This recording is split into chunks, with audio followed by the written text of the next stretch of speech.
Pagi, hari ini kita bicara tentang tahapan pembuatan psikogram. Psikogram.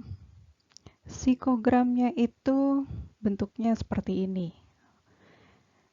Ada bermacam-macam yang disesuaikan dengan kebutuhan individu yang mengikuti pemeriksaan psikologi tersebut atau psikotes tersebut. Sehingga sebenarnya psikogram itu merupakan laporan dari hasil pemeriksaan psikologis yang telah dilakukan terhadap individu, yaitu sejumlah asesmen psikologi ya. Biasanya tidak cuma satu alat tes, menggunakan beberapa alat tes. Dari bermacam-macam bentuk itu, biasanya aspek psikologis yang diukur itu ada aspek intelijensi, kepribadian, sikap kerja. Nah, ada juga yang menambahkan dengan aspek kepemimpinan. Kapan aspek kepemimpinan tersebut ditambahkan? Biasanya apabila yang akan dilakukan pengukuran itu adalah potensi seseorang yang memiliki bawahan atau harus memimpin sejumlah orang atau memimpin tim. Posisinya biasanya senior staff, atau supervisor, bisa juga posisi manajer gitu. Nah, di dalam gambaran psikologis tersebut, setiap aspek memiliki detail yang ingin diukur. Begitu pula aspek tersebut memiliki kriteria, di mana kriterianya tersebut ditentukan sesuai dengan kebutuhan dari institusi. Apa yang ingin dia ukur dan sebagaimana mereka ingin membedakan antara satu individu dengan individu lain. Jadi kategorinya semakin banyak, biasanya paling banyak tuh 7, semakin banyak, semakin detail pembedaannya antara satu individu dengan individu yang lain. Nah, di dalamnya, apakah nanti hasil kategorinya itu rendah, sedang, cukup, baik, baik sekali itu ditentukan berdasarkan hasil wawancara dari pengguna, dari user, untuk menentukan bahwa orang-orang yang diseleksi untuk memasuki suatu institusi atau memasuki suatu jenjang pendidikan lebih cocok dengan nilai minimal apa dalam hal potensi psikologisnya.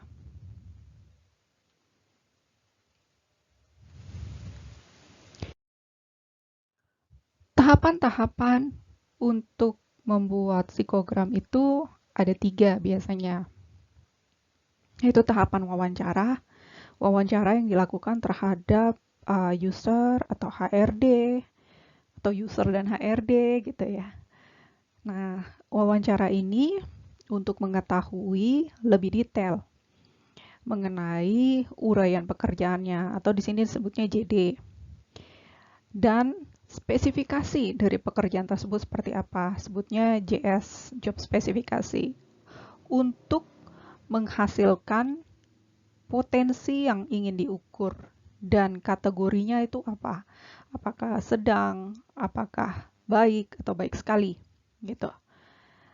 Nah, untuk konfirmasi bentuk psikogram tersebut setelah dilakukan tahap kedua tadi, setiap kali kita selesai membuat tahapan kedua, kita butuh konfirm kembali kepada usernya bahwa potensi yang akan kita ukur seperti ini kategorinya. Dia harus melakukan penyesuaian kembali agar apa yang diseleksi, apa yang dilihat dalam hal potensi tersebut sesuai dengan kebutuhan dari user atau penggunanya atau instansi yang meng-hire konsultan atau meng-hire psikolog tersebut. setelah tahapan tersebut, ini dia job desk-nya. Jadi job desk kita ketahui dulu dia di divisi atau departemen apa, lingkungan pekerjaannya seperti apa. Kita lihat apakah tingkat kecelakaannya tinggi, sedang, rendah. Itu juga bisa kita gali lebih dalam. Job spesifikasinya seperti apa. Job spesifikasi itu lebih ke arah identitas jabatan, latar belakang pendidikan, skill-nya dia, lebih ke kompetensinya. Sementara untuk JD, job desk, atau uraian pekerjaan, itu pekerjaan yang dia akan kerjakan. Namun, ada perusahaan atau instansi yang memang belum memiliki hal tersebut, atau JS, JD-nya ini tidak update, sehingga pada saat kita mau melakukan pengukuran, kita perlu konfirmasi kembali. Gitu. Namun, sekali lagi, bila memang belum ada, kita bisa melakukan wawancara mengenai posisinya. Biasanya ini pada startup company, perusahaan-perusahaan yang baru. Kita cari tahu posisinya seperti apa. Nanti gambaran pekerjaannya seperti apa. Bagaimana cara pelaksanaannya.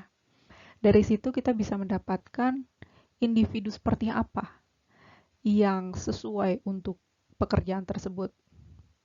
Dengan minimal pendidikan seperti apa. Apakah di situ ada keharusan ke arah gender atau tidak, atau keterampilannya seperti apa. Itu bisa kita dapatkan juga melalui wawancara. Nah, sebelum kita melakukan wawancara, biasanya kita harus cari tahu dulu bahwa pekerjaan-pekerjaan dalam bidang finance itu seperti apa. Jadi kita juga membaca detail, kita bisa browsing artinya seperti apa, misalkan detail seperti apa yang dibutuhkan ke dalam pekerjaan, dalam hal ini adalah finance and accounting. Sehingga pada saat kita melakukan wawancara, kita bisa konfirmasi, koordinasi bahwa ini ketelitiannya lebih ke arah mana. Teliti melakukan pemeriksaan melalui Excel atau teliti melakukan perbandingan data. Telitinya seperti apa? Atau teliti ke arah dua-duanya. Seperti itu. Kita menggali lebih detail. Nah, kita sudah dapat divisinya. Di sini finance dan accounting. Posisi yang dibutuhkan itu adalah staff, finance and accounting staff. Di mana dia itu akan berkomunikasi langsung dengan finance head, dengan atasan yang tidak langsung CEO dan komisaris, yang berarti kemampuan atau potensi yang ada di dalam hal tersebut adalah kemampuan komunikasi verbal, interpersonal, karena berhubungan dengan atasan dan rekan kerja juga ya, kalau staff. Kita lihat bidangnya finance accounting, pendidikannya minimal SLTA sehingga S1, yang berarti pemilihan alat tes disesuaikan juga dengan pertimbangan pendidikannya. Kemudian diminta pengalaman minimal 2 tahun dan mempunyai aspek kepribadian, punya inisiatif, percaya diri. Ini ada potensi percaya diri, potensi inisiatif yang perlu diukur. Kemampuan komunikasi. Tapi dalam hal ini, karena dia kemampuan komunikasinya dalam bahasa Inggris, ini tidak termasuk ke dalam potensi yang bisa diukur ya. Di luar itu. Di sini ada potensi detail dan teliti. Hingga pengambilan keputusan. Nah, sebenarnya aspek pribadi yang dia tuliskan atau diminta oleh user pada job spesifikasi tersebut, kita juga bisa temukan di dalam uraian pekerjaannya. Kita lihat. Pada uraian pekerjaannya tertulis bahwa posisi tersebut akan lakukan pekerjaan, mempersiapkan financial statement, di mana tugas mempersiapkan tersebut dibutuhkan kemampuan untuk daya ingat bahwa apa yang sudah dikerjakan, apa yang akan dikerjakan, atau data apa yang kurang, siapa yang harus dikontak. Nah, itu dalam mempersiapkan. Kita lihat dalam hal pekerjaan rekonsiliasi finansial. Biasanya rekonsiliasi ini tugasnya berhubungan antara Departemen Finance terhadap departemen lainnya. Bisa jadi terhadap Departemen Engineering, Departemen HRD, ataupun marketing, atau departemen lain lagi. Sehingga pada saat rekonsiliasi, di sini ada kemampuan untuk membandingkan data. Ada kemampuan apa? Potensi daya ingat. Ya, potensi daya ingat. Ada di sini juga dibutuhkan kemampuan atau potensi ketelitian dan kemampuan atau potensi analisis terhadap data tersebut. Kita lihat selanjutnya, ada tugas mengontrol dan cek pembayaran ke vendor, di mana tugas ini membutuhkan kemampuan sistematika kerja dari individu tersebut. Sistematika kerja itu proses kerjanya seperti apa, pola pikir dia seperti apa, ini yang bisa diukur potensi sistematika kerjanya. Pada saat melakukan pengontrolan dan cek juga dibutuhkan inisiatif, potensi atau kemampuan inisiatif, berkoordinasi, kemampuan daya tahan, karena harus berkomunikasi, berkoordinasi terhadap vendor, dan juga rasa percaya diri terhadap apa yang dia kerjakan. Ada menyiapkan, menyiapkan tadi sudah ya, memastikan data-data. Memastikan berarti di situ ada potensi atau kemampuan ketelitian, kemampuan berhitung pada budgeting. Ada juga kemampuan daya ingat, tempo kerja, atau kecepatan kerja gitu yang dibutuhkan. Karena budgeting biasanya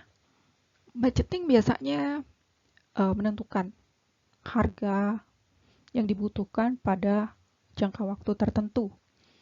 Nah, untuk bisa menentukan harga tersebut, dia mengumpulkan data dari berbagai departemen, yang berarti pada saat mengumpulkan data tersebut, dia harus bisa men-setting kecepatan kerjanya, kecepatan dalam hal berkoordinasi. Gitu.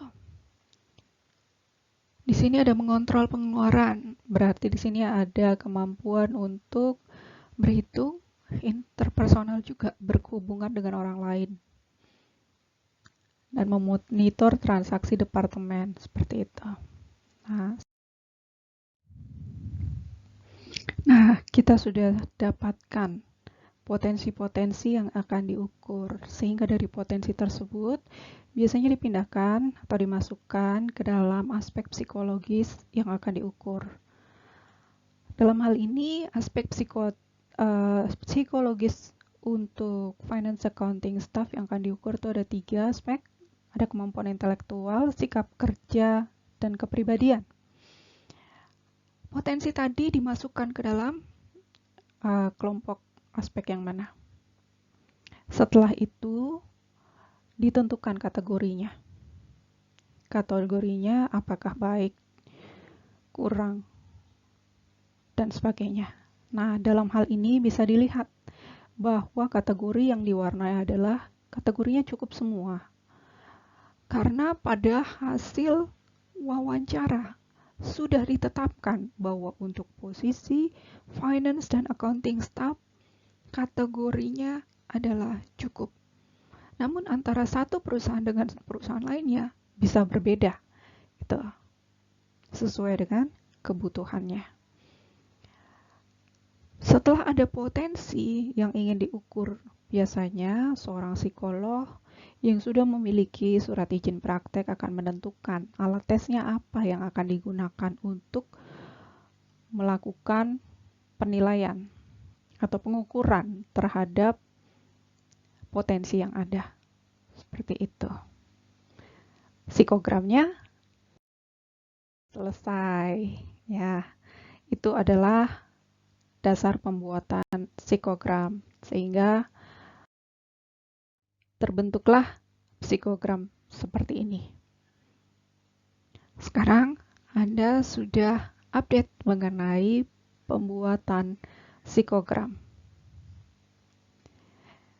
Terima kasih. Berikut ini buku penting yang digunakan dalam pembuatan psikogram. Human Resource Management by Gary Dessler dalam pembuatan JS dan JD, dan buku khusus spesifik alat tes psikologi dalam menentukan alat tes yang digunakan. Terima kasih, sampai ketemu dalam pembahasan HR yang lain.